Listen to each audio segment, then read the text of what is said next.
Live from the backstretch at historic Saratoga Racecourse, this is Racing Across America with Seth Merrow. Racing Across America is brought to you by Pinnell's Restaurant, a Saratoga tradition since 1922. 284 Jefferson Street, Saratoga, just minutes from the track. And the Clubhouse Racebook, 711 Central Avenue, Albany. When you can't make it to the track, make it to the Clubhouse Racebook.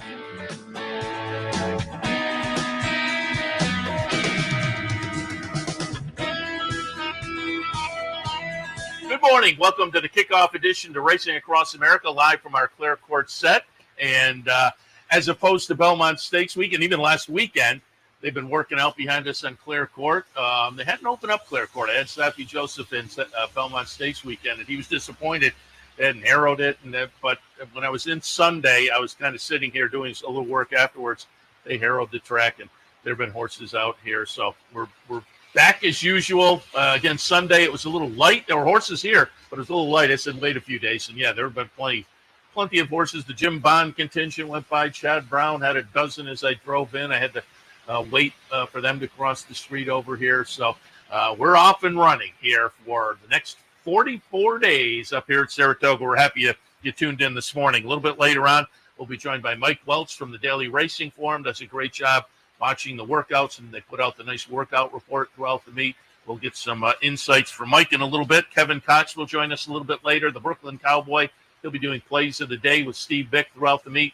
So stay tuned for that. But we'll get some ideas on today from Kevin as well. But we started out, and I said it a few minutes ago as I wrapped up the handicappers report, I thought it was appropriate to kind of kick off the season remembering Wayne Lukas with the, just kind of sad and sudden situation with the passing of Wayne Lukas earlier this week. Tim has become friendly with him over the past few years up here at Saratoga, and so I thought we'd check in with Tim and just get some of his memories. Tim, good morning. Seth, how are you? Very good. Happy rainy opening day. Yeah, crazy, right? And you've been buzzing around here, obviously, as you normally do, mornings over the past few weeks, and today, I'm sure. Any news from morning workouts or whatnot? Well, nothing today because I really didn't get to talk to anybody today because it was pouring out, and the people I wanted to go see, Kenny McPeak's still in Kentucky, and a couple other guys that I wanted to see weren't around either, so I had to yell whiffo. But I've got plenty of stuff in my notebook. Torpedo Anna, she up here? No, she's still in Kentucky, and she's going to be there. I believe they're having some kind of a meet and greet for her at Magdalena Farm. And then I believe that she's going to ship up here. And I think Mystic Dan is as well. I think Kenny has indicated that the personal ensign might be on her dance card at Saratoga. It was nice to see her rebound the other day because the La Troyenne had everybody scratching their head. It did. But, in that race, Kenny was probably kicking himself a little bit because he brought her back in 3 weeks after the Apple Blossom. And, she did get squeezed and hit a little bit on that first turn, which may have knocked the wind out of her. It's an excuse, but you don't expect a horse of the year to finish last in any race. And the other thing too is you talk about fillies when they get to a certain age, they get to the point where they don't want to do it anymore. I don't think she's gotten to that point yet. And for the sport's sake, I hope that doesn't happen for the rest of this year because she's a star. Yeah, because that race the other day definitely, was a nice rebound effort. I mean, she was great down at Oakland, the Azaria, the Apple Blossom, and then that La Troyenne had everybody, as they say. But again, you said quick turnaround, but there was also the traffic troubles in there. And to run off the board after what she had done so far in the career, that was that was a nice rebound because, as you say, she's a fan favorite and going to be fun to watch for the rest of the year. Mystic Dan, it's been fun to see him get back on track the last couple of races too. It is, there's always been that stigma that's of recent years that Derby winner doesn't win again.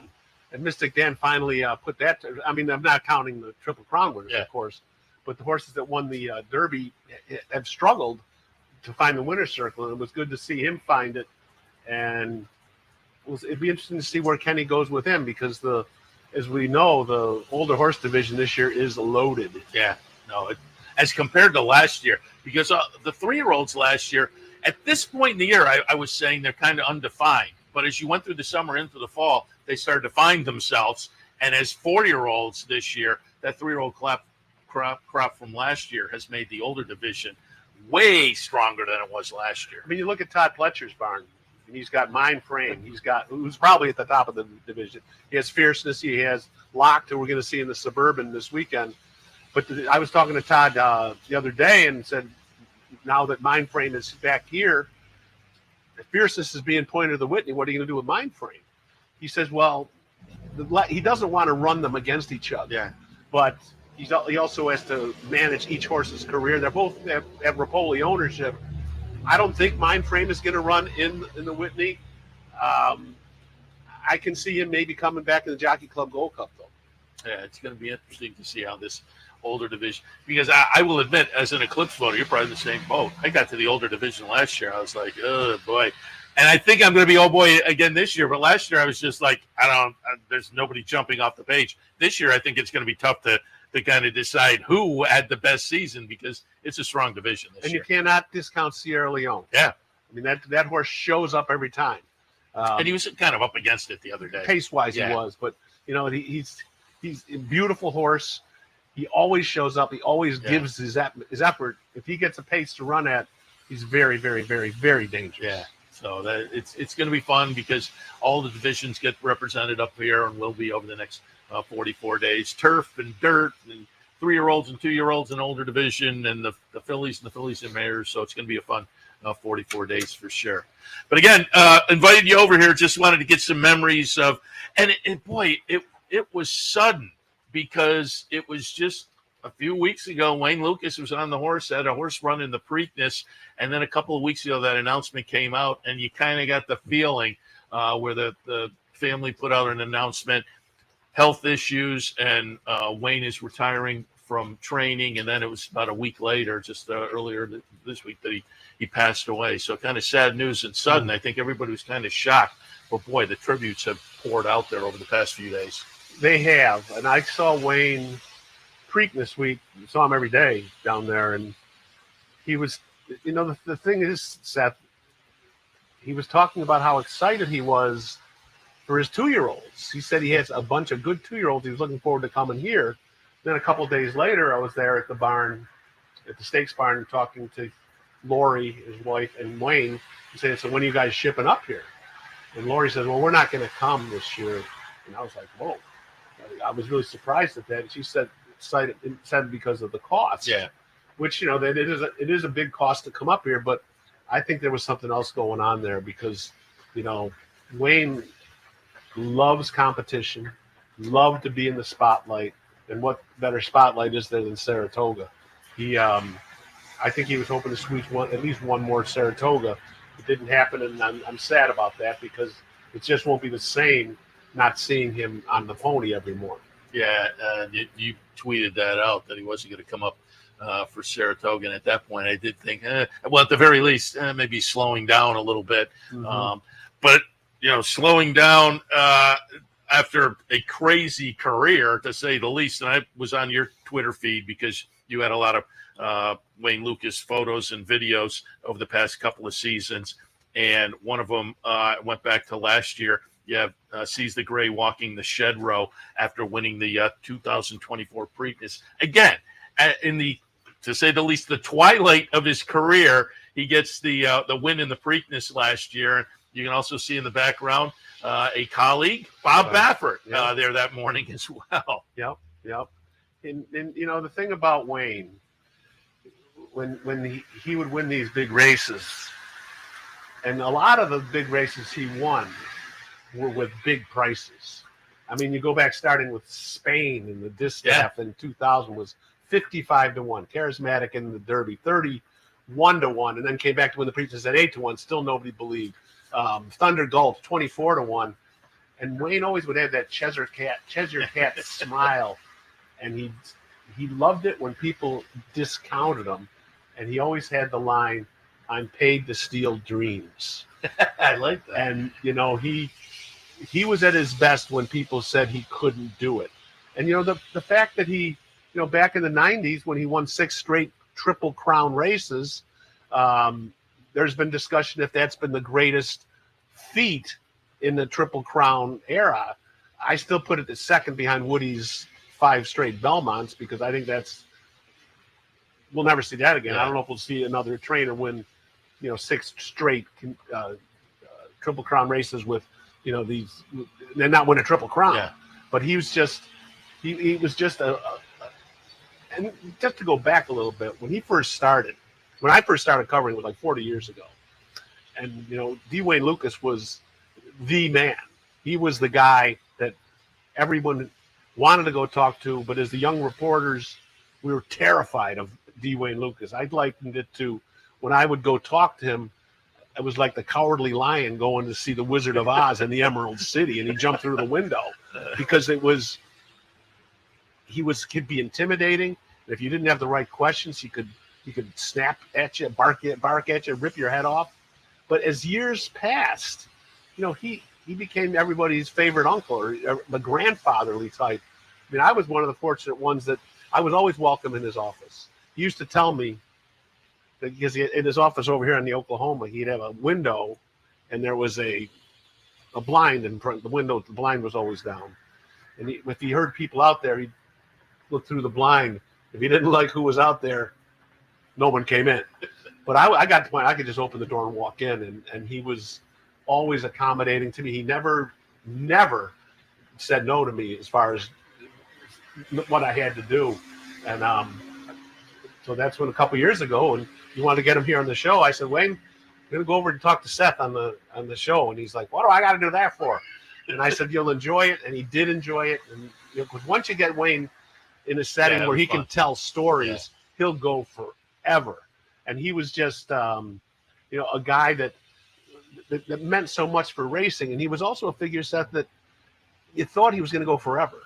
I mean, 89 years old and still getting on the pony every day. I took a shot from your Twitter feed. Speaking of that, we have a shot of Lukas walking, sees the gray over here. This is just last year. I think we have a little video of that. Lukas on the pony, walking with Sees the Gray. And again, this was just last year. There you go, out here. So it's just incredible. And this, as I say, was last year, but he was still getting up on the pony this year as well. Until a few weeks ago. And again, we have some still shots as well. The one we just saw, I think, was Lukas on the horse Saratoga 2024. And then we also have him and his wife, Lori, at Parks prior to winning. Yep. Folks may not remember, Sees the Gray went on to win the Pennsylvania Derby last year. That was a great memory because I was working for the Parks notes team. I took that picture of he and Lori. And there was one day I went out down there and the two guys that were working with me on the notes team, Tom Law from the Saratoga Special and Anthony Affronti. We went over there and sat on the hay bale. I sat on the hay bale next to Wayne and just shot the breeze with him probably for, 40 minutes. And it was just, because he only had the one horse, and he was like a fish out of water because he didn't have his pony either. So he wasn't getting on the horse anymore. And he had to stand on the rail to watch what was going on. And he lived for horse racing because I said to him more than once, I said, do you ever take a vacation? And he says, well, he goes, I don't need to take a vacation. I got the National Geographic station. I can put something on TV and I can see any place in the world. I don't need to go anywhere. He didn't ever watch TV except for sporting events. And if there was ever a guy whose life just lived for horse racing, that was it. And also the kids. He would do anything for kids. I got a shot here again from your Twitter feed. It's a shot from up above, but you can see him in the winner's circle they've got 4 kids there, but people may not be aware of that. But that was kind of a tradition with him, at least in the later years. Yeah. If he got a win, he'd go down and pick a kid out of the crowd to come and stand in the winner's circle with him. And he and even back down at Pimlico Preakness week, the day he got into Pimlico, I was down there talking with him, and the stakes barn was dead because no one else was there yet, and he was just sitting in his chair, and there was a young couple with their 2 young kids hovering right outside his area. And when I got the father came up to me and he goes, do you think Mr. Lukas would let my kids come in and have a picture taken with him? I said, I guarantee he would. So I said to Wayne, he goes, yeah, come right in here. And he had the picture taken with the kids, and these kids have a memory that'll last for a lifetime. He he would do anything he loved kids, and and he would bring these kids into the game, and hopefully they become fans of the game. There was a guy here, I don't know if it was last summer or the year before. He came in and he was a grown man, and he wanted to have his picture taken with Wayne, saying, "I had my picture taken with you in the winner's circle years ago, and I just wanted to thank you for that." and he became a big fan. That's so, great. You know, I got one more picture I pulled up from your Twitter, and this was just last month, incredibly. But it's Wayne, his wife, and Bob Baffert at the barn. And Baffert, you know, they were fierce rivals early on, but then became good buddies later in the later years. Oh, they were fierce competitors. I mean, go back to the Cavalier Grindstone Derby, when that's I think that was Bob's first Derby runner was Cavalier, and Grindstone beat him. That started the big rivalry between those two, and Nick Zito was involved with that for a little bit too, because it was those were the three major players back then. But Bob became such a very close friend of Wayne, and I know that he's really hurting still about this, because that was a mentor, a friend, and a confidant. Yeah, and they really got along well. Yeah, I saw him. Bob Baffert, he was on with Vic yesterday, the day before. He gave a great interview, but I saw a video interview as well where he kind of started to break up a little bit, remembering. But as you say, it was an interesting career, because Lukas was kind of brash early in the career. But and it's not just horse racing, sports in general, politicians, there can be the brash folks that later on become the elder statesmen, and that's kind of how he wound things up, becoming an elder statesman in the sport. It was fun to watch. It was fun to watch him. It was fun to watch him last year win the Preakness and then be in the thick of things, the Triple Crown again this year. And unfortunately, it was that sudden turnaround over a couple of weeks that left us all stunned. But it was a great career. But he had, he had a great run, and he did his way. I mean, you'd always kids saying, "When I go, I'm going to fall off the horse and get harrowed underneath the track," and and he would kid about that, but I think that was true, and he almost got to do that. But somewhere upstairs, I'm sure he's raising hell and looking for that next great 2-year-old.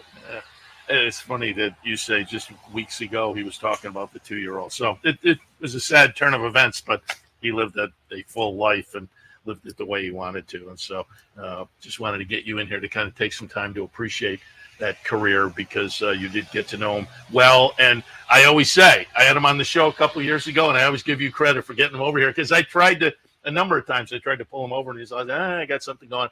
But you finally convinced him to come over, and it was a lot of fun to get him over here. I didn't have to pay him either. I didn't either, so thank you for that as well. Tim, appreciate the visit and the thoughts, and we'll certainly plug in as the season progresses. Sounds good, Seth. Have a good meet.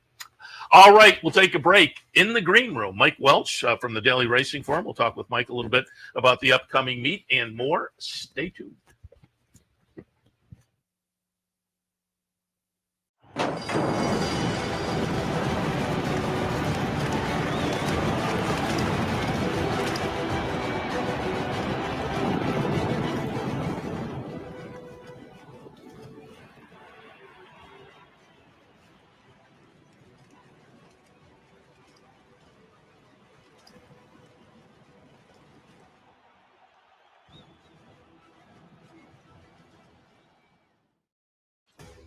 Sometimes it pays to go with the flow, to check your worries at the door, to reconnect with your crew, to follow the thrills and the flavor, to roll with it and see where it takes you, to enjoy every minute to its fullest, and to dance like there's no tomorrow.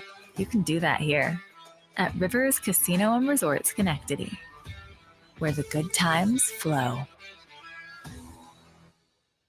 For centuries, the bond between horse and human has been forged in trust and hands-on care. Thoroughbred racing is combining that tradition with cutting-edge technology to raise our standards even higher. New investments in wearable biometrics, advanced imaging, and AI help optimize our safety programs. That opening quarter mile was a quick one. Every day, a commitment to improving their care. So win or lose, it's safety that runs first. To learn more, visit safetyrunsfirst.com.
Welcome back to Racing Across America. As promised before the break, joined now by our friend Mike Welsch from the Daily Racing Forum. Great workout information throughout the season, and in fact, throughout the Saratoga season every year, but been covering the Triple Crown and whatnot, and looking at the Twitter feed. Has been up here for a while, getting ready for the Saratoga meet. Mike, good morning. Good morning. Soggy start. Yeah, really. Give us a little update on workouts and workout reports. Yeah, we've been continuing the workout report right from the Belmont Stakes weekend. We were doing Aqueduct, and obviously we'll go right straight through now. We've got really good coverage this year. Not only we have both tracks covered here, all three, Oklahoma, the training track, the turf course, and the main track, but we have Belmont covered also. There's going to be a lot of horses coming out of Belmont, especially these opening weeks that have been training down there and won't be shipping up here at least until next week or the week after. So a lot of those horses, we're going to have reports on those too. And hopefully we'll be able to continue reports on the ones that stay back at Belmont as we continue through the meet. So we're looking forward to it. I think we've had some really successful meets here over the past several years, and hopefully we can continue that this summer. Yeah, I highly recommend the workout reports because it is good information, particularly up here with the 2-year-old races, the workout. Yeah, I mean, right now I've been here for a month, and I see a lot of these horses. Chad has a ton, Todd has a ton, Bill Mott, Clement, and they're all in the process of getting ready. I've watched them through their 3/8 works. Now they're up to 4 furlong works, and as we continue to move forward, they'll all start hitting the entry. So I've seen them progress. A lot of these progress right from the start almost, and there's many other outfits coming in here from Kentucky and all over the place. So it's going to be another great season of 2-year-old racing, no doubt about that. Yeah, looking forward to it. When you sat down, we just wrapped up with Tim Wilkin. He was reminiscing about Wayne Lukas, and when you sat down, you said you had a couple of Wayne Lukas memories that might be. Yeah, the best Wayne Lukas story I could tell you, and I'm getting it third hand. It was from Dale Romans who told me this story that he and Wayne went up to Turfway Park one night to run in the stake.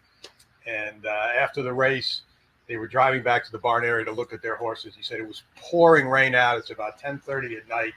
And they get to the barn, and in the barn across the way with this elderly couple who had run a horse in a $5,000 claiming race, and they were having trouble loading him on the van to get him back home. And he said Wayne got out of the car in his $1,000 suit and went over there, like I said, in the pouring rain and the mud, and helped lead the horse onto the trailer so that these people could get their horse back home.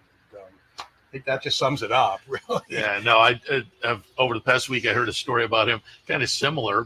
He was at Los Al, I guess, years ago with the suit, and they saddled him up and whatnot. And Wayne got on the pony and took the horse out onto the track before the race in the suit and everything. The other quote, I wanted to relate to you talking about how he was great with the kids and bringing them into the winner's circle and this and that. Well, a friend of mine, Christina Basanakis, you all know her. I mean, she works for TDN, and she was an analyst at Gulfstream Park, and she did a book with Wayne, actually, Sermon on the Mount, that's still actually available at this time. But she got her start in racing because of Wayne. She was at Monmouth Park one day, and she was hanging around the winner's circle, and Wayne brought her in for a picture, and that hooked her on racing, and she's been in it ever since. And like I said, wound up doing a book with Wayne a few years ago. So again, that just shows what a contribution he made to the game. And, I didn't know that. I remember Chris from back in the Gulfstream days when she was down there, and as you say now with TD. Also want to say one more thing too. We always talk about Wayne and everything, but we lost another great horseman, a great guy, a couple of weeks ago, Christophe Clement, and I just can't say enough about not only what a nice guy he was, but what a terrific trainer.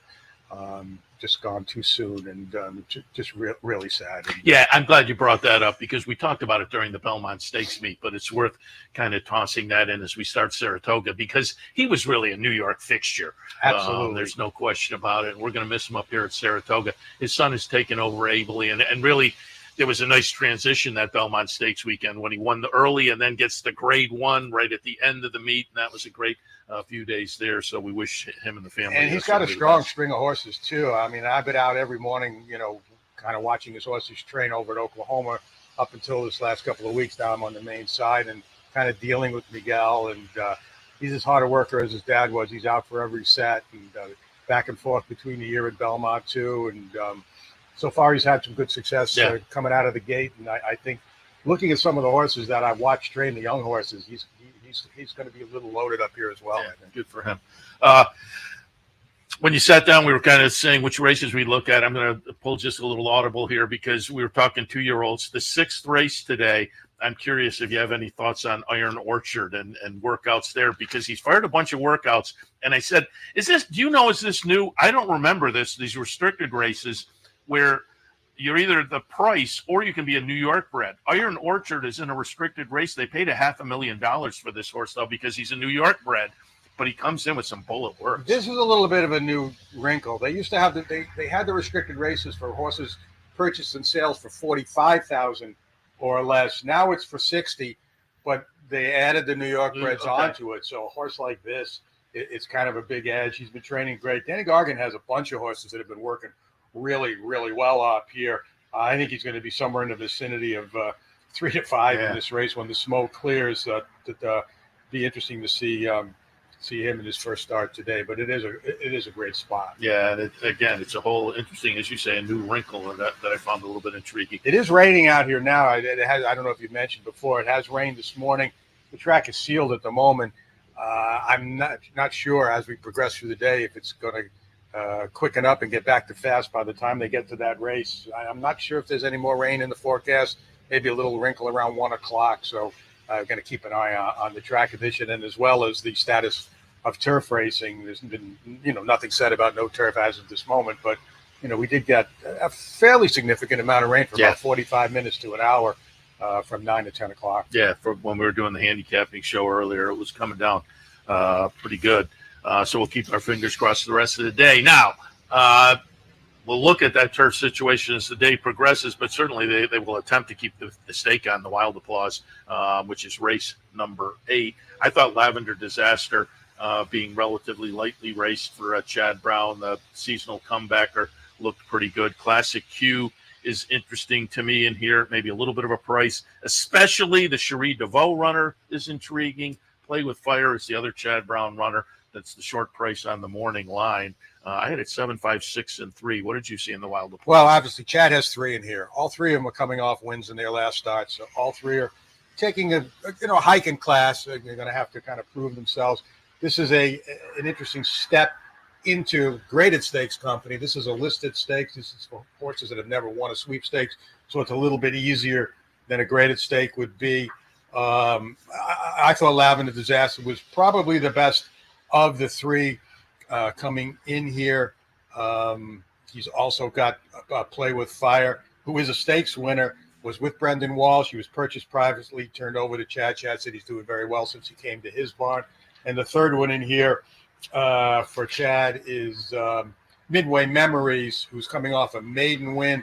This was not his first choice for a race for him. I think this is one he said he had planned to run at Penn, and then they had all those delays and changes because of the weather on those their big day. So he wound up and he also, I think Midway Memories was entered in Monmouth and had a scratch because of the quarantine situation. So this was kind of a last minute switch for him. The interesting thing about the race is there's no pace in here. And Chad's horses all kind of come from behind. The horse on paper that looks like he's going to make an easy lead is Classic Q. In his last start, he went to the front, went very fast, probably went too fast, faster than Mark Casse wanted him to, and he wound up tiring and finished 7th. I talked to Mark. I said, you look like the lone speed in here. He does not want this horse on the lead. He says he's better when he's covered up. So it looks like they may try to take Classic Q back. So I don't know who's going to wind up in front here. Of the 3 Chad Brown horses, we discussed it as well. I think Lavender Disaster is the most likely to be forwardly placed. And if Classic Q takes back, maybe he'll wind up on the lead. And I think if she clears the lead, that she'll be really tough to beat. Well, now that's going to be intriguing to see, because I was also thinking Classic Q would head out. It'd be interesting to see. She just may be too fast. I mean, just maybe too fast is going to make the lead anyway. There's not going to be much Jose can do. And to me, I mean, if I can get an easy lead, I know the horse went very fast last time, faster than they wanted. It kind of ran off early on. But if he get the horse to relax and clear off, I mean, to me, that's still To me, that's the biggest edge in racing. Yeah, it's going to be interesting. Loose and on an easy lead. Interesting to see as they hit the backstretch there. All right, let's take a look at the next couple of days. Tomorrow, the Suburban, July 4th. You'll love to see the Suburban there sitting on the holiday. Kind of a fun field in here, and we mentioned it earlier with Tim, a handicap division this year that has become very, very intriguing, particularly with last year's 3-year-olds becoming 4-year-olds and moving forward nicely. I pulled up a replay here from the Pimlico Special. Awesome Aaron at 7-1 gets it done. Running second was Phileas Fogg. They're intriguing coming out of that Pimlico Special. Locked for Todd Pletcher is one of those 3-year-olds from last year, now a 4-year-old who's made a little noise. Won the big cap out at Santa Anita earlier this year. Antiquarians, interesting. Disarm. I think it's a fun field. I had 8, 4, 7, and 2. What did you see in the Suburban? I'll tell you, this handicap division is loaded this year. Yeah. I mean, these are like the kind of they're not even the next level. I mean, you get a horse like Locke. I mean, obviously won the Santa Anita handicap in super impressive fashion. He's the key here. I mean, his first 2 races of the year were terrific. The Pegasus, he was a distant second to winner to White Barrio, but had an awful start, awful trip. And then he came back and just demolished the field despite a bad trip in the Santa Anita handicap. Now he's off for a while. He comes back in the Ali Sheba. Turned into dull effort there, I thought. Maybe the way the track was playing compromised him that day. So now he comes back in here looking to regain that reputation. His workouts have just been average to me. He had one very good work, a couple of pretty average works. I'm not sure what to make of them. His last work is interesting. He runs in blinkers. His last 2 starts have been in blinkers. He does not work in blinkers. His last work, Todd put blinkers on him, and it was just very average looking. You see the time, 52-1, but it was not a maintenance 52-1. He was kind of asking him along. So interesting to see how he performs in here today. Again, he's got to kind of regain that pizzazz he had earlier in the year. If you're looking for workhorses, Awesome Aaron and Antiquarian are both doing extremely well. Awesome Aaron, you see the fast works. And not only is he working fast, he's doing it easily. I love the way this horse is training into the race. Same with Antiquarian for Todd. He's training much, much better, at least in the morning, doing much, much better to me than Locked is. So I think those two are good alternatives if you want to try to take a shot that maybe Locked isn't quite the same horse he was this past winter. Yeah, I like to hear that because I have Awesome Aaron on top. And Norm Cassie brings this one in. I guess he's going to have a little bit of a string up here this season as well. Saturday, a couple of races we'll take a look at. We'll kick things off in the Kelso Grade 1 event on Saturday, going a mile on the grass. Again, this is a nice field as well. Think big, couple triple-digit buyers in the last 3 starts. Nice win last time for Donegal Momentum, for Tom Morley in the poker. Arzak, I think, has some ability. Win for money for Mark Cassie. Wesley Ward has Mountain Bear. I think it's a fun field. How'd you see the Kelso? Terrific race. You can make the case for a lot of them in here. Donegal Momentum is coming off a career best effort when he won the poker here on Belmont Stakes weekend. He's right back against sort of the same kind, but maybe a little tougher. Plus, he made an easy lead that day. He's probably not going to have that kind of luxury up front with stretch-out sprinters like Think Big and Arzak in here. They're going to show early speed too. Now, I talked to Tom Morley a little while ago.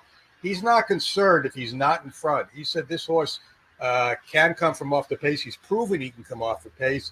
And he said even more important, his rider, Javier Castellato, is extremely confident that he could take him back and come from behind with him. But he does acknowledge the fact that he got a great trip last time on an easy lead. That's not going to be the case today.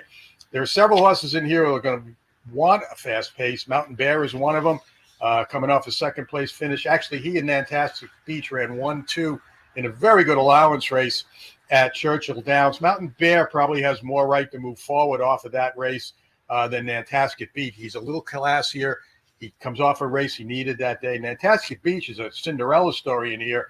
Not only the fact that he was claimed for $20,000 earlier this winter, he's now won 3 or 4, but his trainer, Lauren Robson, this is going to be the first horse she's ever saddled in a stake race. So if she were to win, it would be quite a story.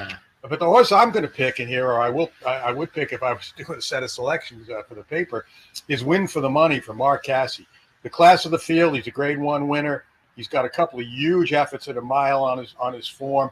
The Woodbine Mile, the Grade 1 win. He also got 102 buyer winning the Mr. Steele He's been off for a while. He wound up in a hellacious speed duel in the Pegasus World Cup. He still only got beat 3 3/4 lengths. He's come back. He looked awesome working here last week. And Mark Cassidy told me he thinks this horse is better now since he came back off that layoff than he ever was. So I like that combination. I think he'll be a little bit of a price. I think he's not going to be on the lead in here, not going a flat mile. I look for him to sit a nice stalking trip. And if he can repeat that last work and run back to his best races, I think Win for the Money probably deserves a shaky nod and maybe a little bit of a price in here. Going out for Live Oak with no soup in the name, so a little bit different there, but did get we were up at Woodbine last September for that Woodbine Mile win at a little bit of a price. But speaking of Mark Cassidy, the 11th race on Saturday is the Belmont Oaks Invitational, $500,000 up for grabs, a mile and an eighth, and Nitrogen. I have to mention it every time I bring up Nitrogen because, again, we were up at Woodbine last year, and in the Natalma, I had Nitrogen on top, and about the 16th pole, I thought at 41-1 I was going to get it done, and just got nipped, and then I used the horse again in the Breeders' Cup, and at 49-1 ran third again, so a little bit disappointing. Then you stopped betting her, and she won 5 in a row. So no, I kept betting her, but it wasn't anywhere near 40-1. So it was certainly a career that has been worth following, particularly given the last race, the off-the-turfer up here, Belmont Stakes weekend, and after that, Mark Cassidy came out and kind of indicated, we'll play around a little bit. They're coming back on turf, but it's going to be interesting to watch her the rest of the year. But I think Nitrogen is kind of the highlight of the Belmont Oaks. Yeah, look, the Wonder again, she was running strictly against the clock. She had two rivals, 2 overmatch rivals. It was really just a public workout for her. But the final time of the race, if you go by that stuff, the 136 was just about the same as they ran the Met Mile a couple of races later. Interesting enough, the buyers were not close. The buyer for the Met Mile was a lot faster than she got for the Wonder again. But the sheep guys gave her a big number. Mark told me that on the one sheets that he used, she was getting 7s for all her turf wins. She got a 2 for that race. And now he is considering after this, I mean, he couldn't pass this up, getting her back on her preferred surface, but the way she handled the dirt that day, he is saying if everything works out well here, he is considering bringing her back in the Alabama, trying her on dirt again after she performs here on Saturday. In a 3-year-old filly division that I think is maybe a little bit up in the air. We had Mark in that weekend on our Sunday show, and he was saying, don't be handing out the Eclipse awards yet. Nitrogen is in the mix. So. Yeah, no, exactly. I mean, the only way he's going to win a championship is to do something on dirt. Winning all the turf races isn't going to do it. But boy, she's just been terrific. She had a work on May 30th here prior to the Wonder again. That was as good as it gets as well. She wound up looking in with a couple of Christophe Clement at the time. No, it was Miguel. Grade 1 horses, and they were in front of her, and she ran them down when she saw that competition in front of her. She was going to win the Wonder again no matter what they ran it on. She came back here prepping for this race with just an easy half mile, but she's terrific, and I think again she's going to be odds on and tough to beat. Whether this stays on the turf, comes off the turf, or whatever, but it'll be interesting to see moving forward. We're going to look forward to seeing her back on the dirt again later in the meet. She's definitely one of the intriguing stories of the meet and the second half of the year. Mark Cassie's just loaded, especially. He seems like he's won every 3-year-old turf race, male and female, that I've seen between Gulfstream Park and moving forward. So he is loaded for this meet. There's no doubt about it. Looking forward to it. Mike, as always, appreciate the visit and the thoughts. Again, we'll remind people, check out the workout reports. Mike, because Yeoman's working on to give credit to the other clockers as well. Yeah, we got Donald Harris.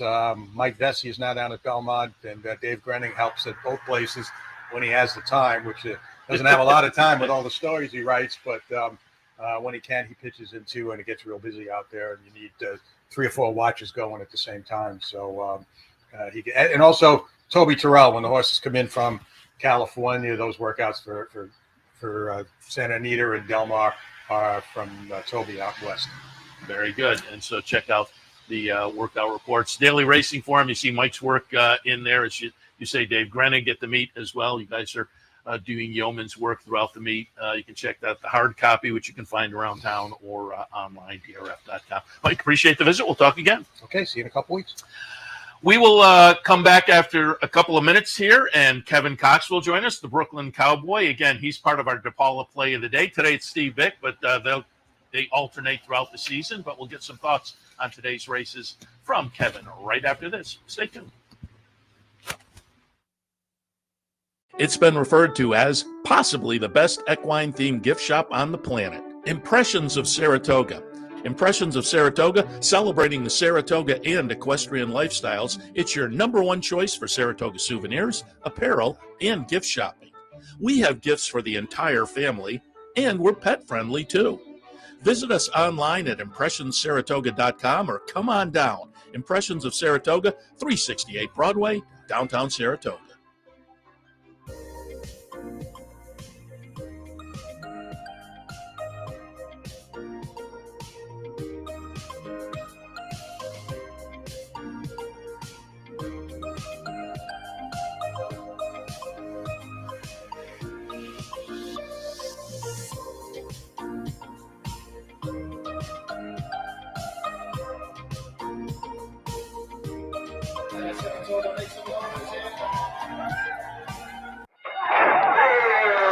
Why just watch the races when you can be in the middle of the action? For nearly 20 years, Bonaventure Stables' share-based ownership program has made thoroughbred ownership affordable for the everyday fan.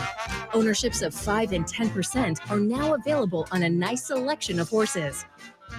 As a partial owner with Bonaventure Stables, you'll enjoy all the benefits afforded every owner. Visit with your horse in the private stable area. Greet the trainers and jockeys in the paddock. And when your horse wins, savor the moment in the winner's circle at Saratoga, Belmont, Aqueduct, or wherever you bring home the prize. Based in historic Saratoga Springs, Bonaventure Stables has been training winners and creating memories since 2005. Learn more, see available horses, and meet our team at bonaventurestables.com.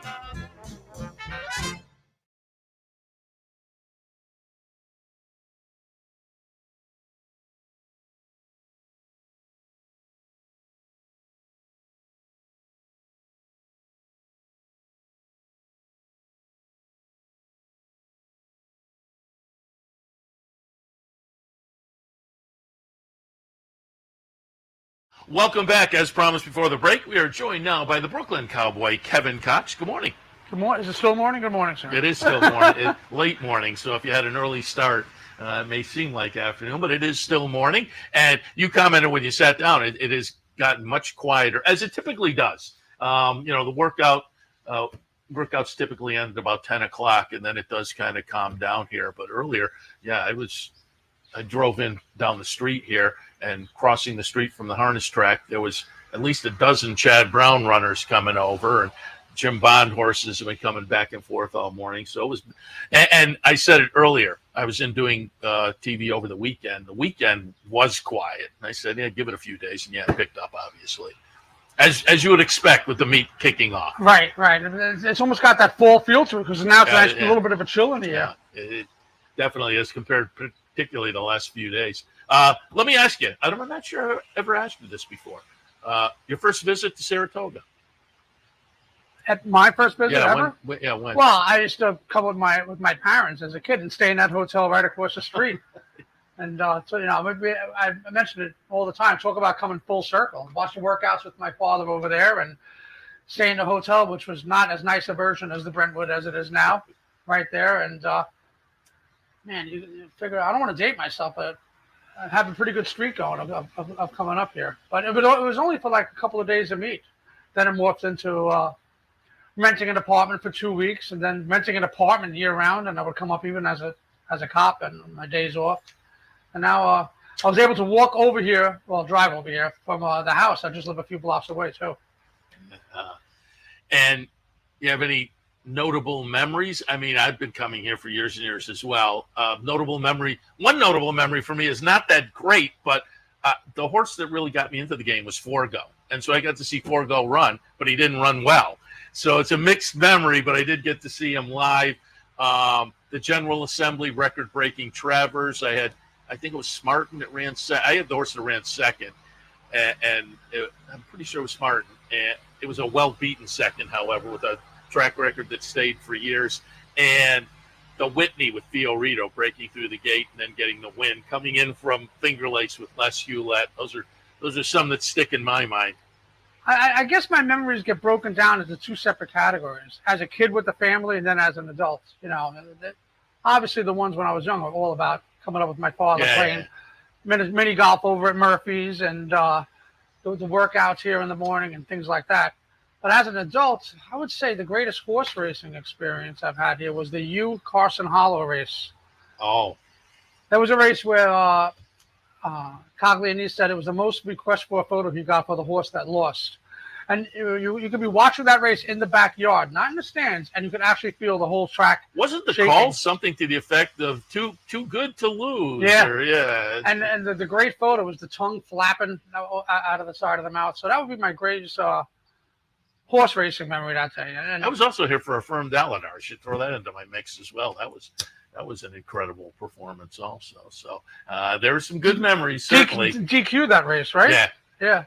Good memories, certainly, and they will continue this year as we're kicking off 44 days. Technically, this is a Belmont at Saratoga week, and then the official meet kicks off a week from today.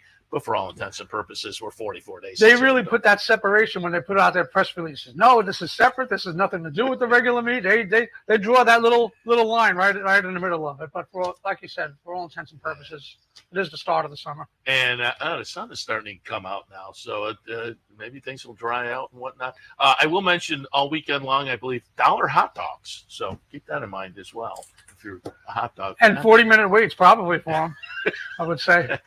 You may have a good call there. All right, let's kick things off before we get started with some selections. Do want to alert people once again.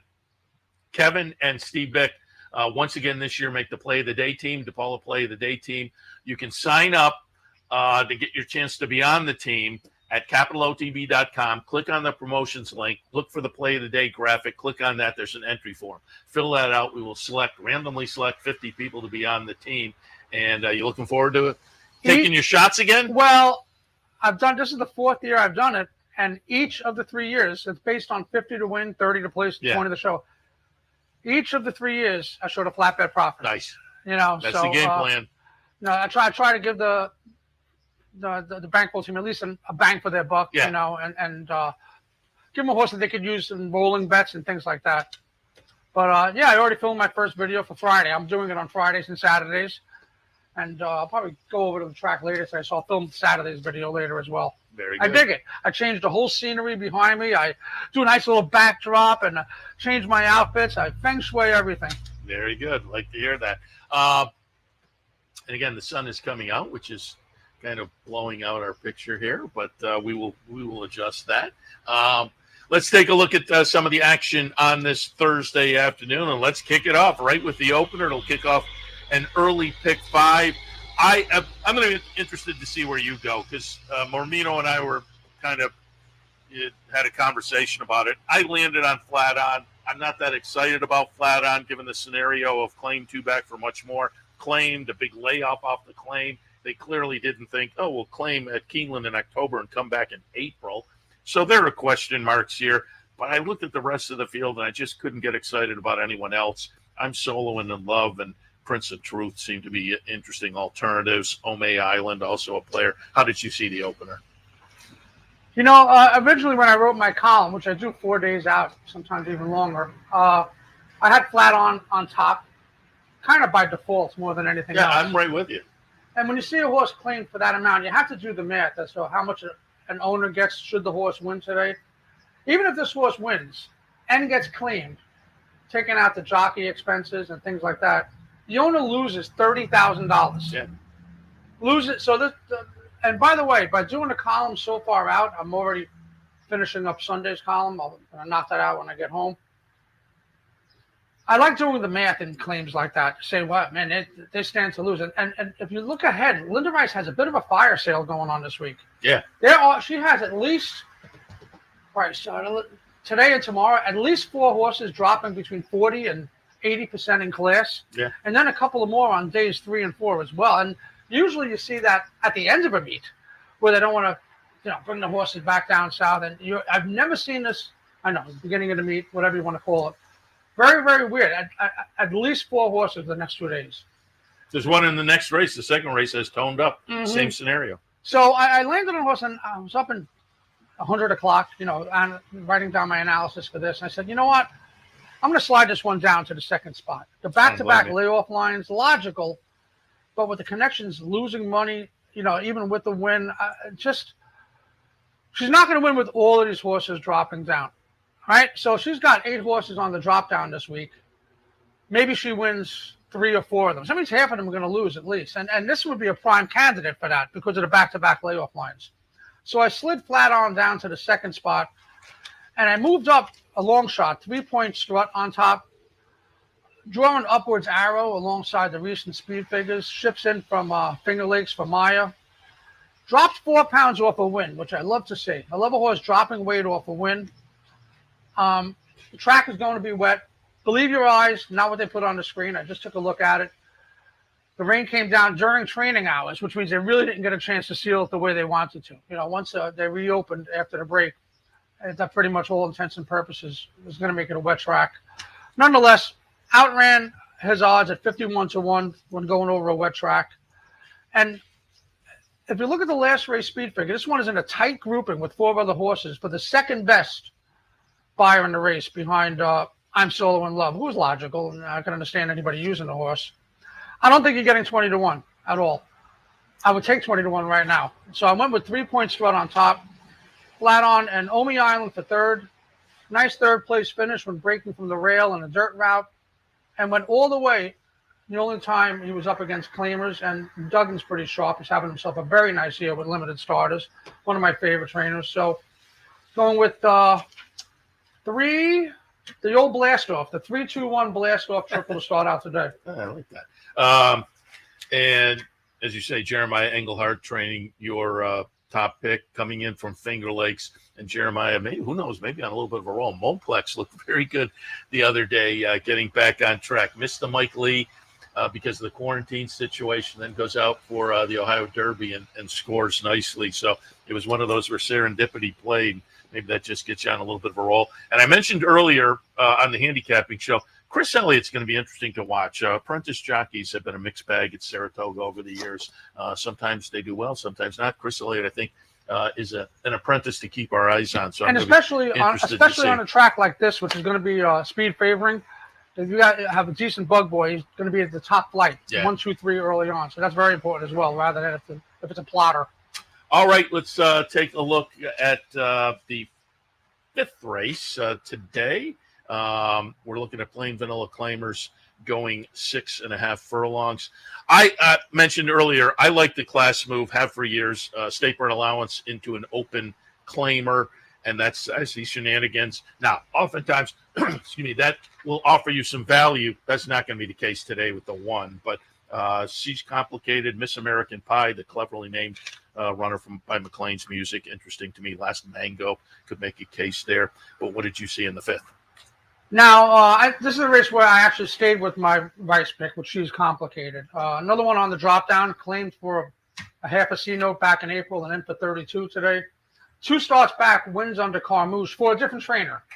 So Carmouche is pretty much her number 2, number 3 rider behind Lescano and Jose Ortiz when he's in town. Now, I did the math with this one. Should a win and a claim happen with this one, the owner actually shows a $4,000 profit on the investment, but needs to win. Anything less than a win, the trainer's going to lose some money. So at least they're going to be definitely trying with the horse. From a DRF formulator point of view, Rice is on a sensational 8-2-1-1 streak from the last 12 starters, making first off the claim start right here at this level. Well, for breaks of 41 to 90 days with a fat ROI as well. So she's complicated for first. Royal Event for second. Katie got off the schneid the other day. She was on like a 1 for 68 run, so she had a nice win the other day. Draw some lines through the last 3 starts. 2 starts on a wet track. I know it's going to be wet today, but it might dry out a little bit. And the turf try, 1-2 starts prior to that, and you're getting 12 to 1. And I love the draw. I always love the outside post, especially on a day like today where you can kick some mud back in horses' faces. Expect Katie to have this one a little bit forwardly placed. And it's funny, my nickname for Katie is Miss American Pie, and that's my third selection, number 7, Miss American Pie. Throw out the last on the turf, been freshened up for this, and has done well on the dirt, and is a decent work for today's comebacker. So going with 6, 8, 7, and race 5. Yeah, I looked at the 8 long and hard. And at the class move there, Carlos Martin's having a good season too. So I left that one out, but I may regret it there. And I saw Katie Davis tweeted out within the past couple of days, her and her dad having a cigar at the cigar shop downtown. I saw that. I was at the canteen, the 3 doors down when she posted that. But good for them. You mentioned the memories I've had. I was a kid, maybe about 13, 14, big for my age, and Bobby Davis comes back, mud splattered all over. It's like the first race of the day, and he comes back, and I just look at him and just shake my head. And I'm a kid, and he says the pejorative 4-letter word "you" to me, and then he keeps going. So I got cursed out by Robbie Davis, and then who would think years later, him and I would joke about the story. He says, "Oh, you were ragging me all day," and then I'm friendly with his kids and this and that, and things come full circle. So that's a memory of mine. Cursed out by Robbie Davis. And for folks who don't remember, Robbie in the day was a great jockey on the New York circuit himself, and now his kids are out there making waves, and so it's been fun to watch. He's a good sire. Yeah, exactly. It's worked out very. And the other one trains out at Finger Lakes and beyond. All right, 7th race today, scheduled on the grass, 5.5 optional claimer starter allowance. And again, the sun's out now. We'll see how it all works out. I put Maya Prince on top coming out of the King Leatherberry. I thought that was interesting with Dylan on board. Hilarious Affair, Chess Master, I think, could be a player as well. Dr. Jeff is in my mix. What did you see in the 7th? I landed on Chess Master, and you look at the 81 buyer last time out. It was on the dirt. Now, he's winless on the dirt, but that happened to be a career best speed figure on the dirt. So it's probably better than what the number belies. I like prorating things like that. Horses going from dirt to turf, so you prorate the speed figure that the horse ran on the dirt. Comes in off a career best number, and the barn is 3 for 3 with optional turf sprinters, males, off layoffs of less than 40 days, with the winners coming back $16, $11, and $7. And I put out a tweet several days ago, which got a lot of play, so maybe there's a lot of fans of him. I think Santana is going to be the value jockey this summer, riding in excellent form down in New York the last few weeks, and kind of a rider that isn't going to get overbet. He's at that level, maybe like 6 to 10, I would say. So you're always going to get good value on him. 7 to 2 here, I think that's a square number. Second choice is Fluid Situation. Terra Nova has 3 wins and 2 showings from 7 starts under these exact same conditions. But the bugaboo for me is a horse that closes from the rail, especially in a turf sprint. Usually that's the kind of horse I like putting underneath. And third spot I landed on number 9, double digit, 10 to 1, Scheduling Dude. The turf pedigree isn't that bad for his first try on the stuff. And I've always said sometimes you can get a dirt sprinter who has moderate turf reading that lasts a lot longer because they don't realize what surface they're on until the race is halfway through. And they're just happy to be running fast. And sometimes the dirt speed can carry them a long way.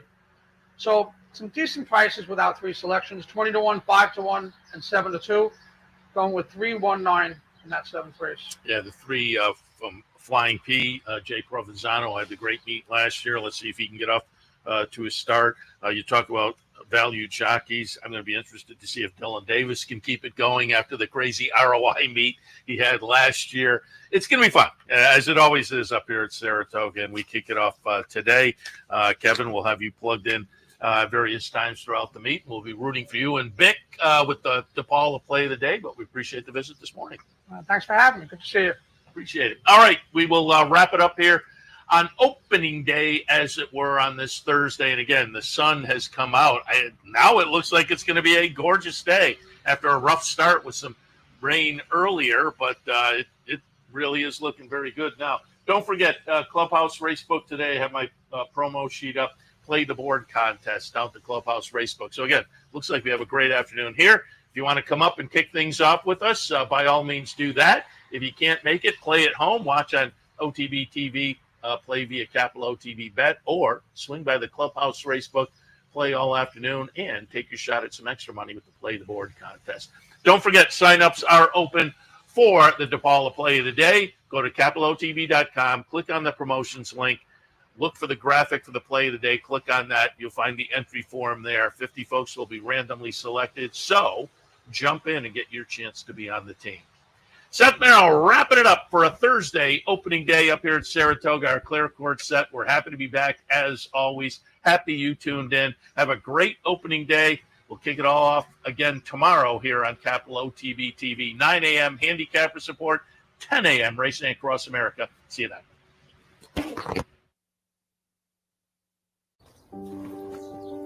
For centuries, the bond between horse and human has been forged in trust and hands-on care. Now the sport of thoroughbred racing is combining those timeless traditions with cutting-edge technology to raise our standards of equine safety to the highest level. Wearable biometric devices measure subtle changes in a horse's stride to help optimize safety and performance. State-of-the-art imaging technology helps pinpoint areas of potential concern for early intervention by expert veterinarians. And the sport's new independent regulator, the Horse Racing Integrity and Safety Authority, is using AI and enhanced data modeling to help prevent injury. Opening quarter mile was a quick one. From sunrise to sunset, there's an ecosystem of trust and care and a commitment to well-being.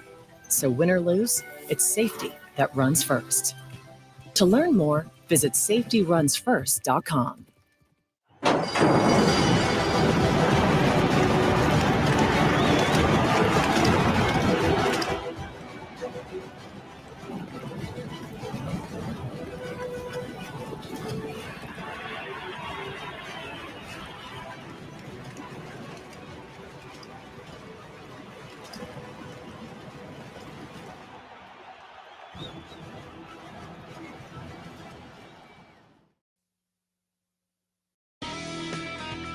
You've been watching Racing Across America. Racing Across America has been brought to you by Pinnell's Restaurant, a Saratoga tradition since 1922. 284 Jefferson Street, Saratoga, just minutes from the track. And the Clubhouse Racebook, 711 Central Avenue, Albany. When you can't make it to the track, make it to the Clubhouse Racebook.